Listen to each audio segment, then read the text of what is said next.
मेरे पाकिस्तानियों, 8 फरवरी को लगाया गया बल्ले पर हर ठप्पा जवाब होगा जिले शाह के एक एक खून के कतरे का, इबाद फारूकी से छीनी गई एक एक सांस का, कारकुनों के ऊपर बरसाए गए एक एक शेल का, उस एक एक पल का जो हमारी माओ, बहनों, बेटियों, बच्चों, जवानों और बुजुर्गों के आंखों में कटे। अल्लाह से गैब से मदद मांगते हुए कि या अल्लाह गैब से मदद भेज इन जालिमों के खिलाफ।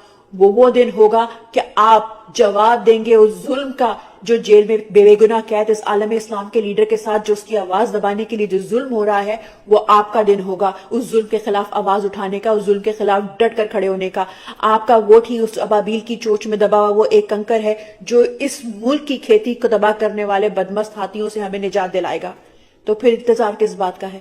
अपनी वोटर रजिस्ट्रेशन कंफर्म कराएं और ना सिर्फ अपनी बल्कि अहद करें कि अपने इलाके से कम 10 या 20 लोगों को इकट्ठे लेके वोट डालने निकलेंगे। अपने वोट की खुद हिफाजत करें।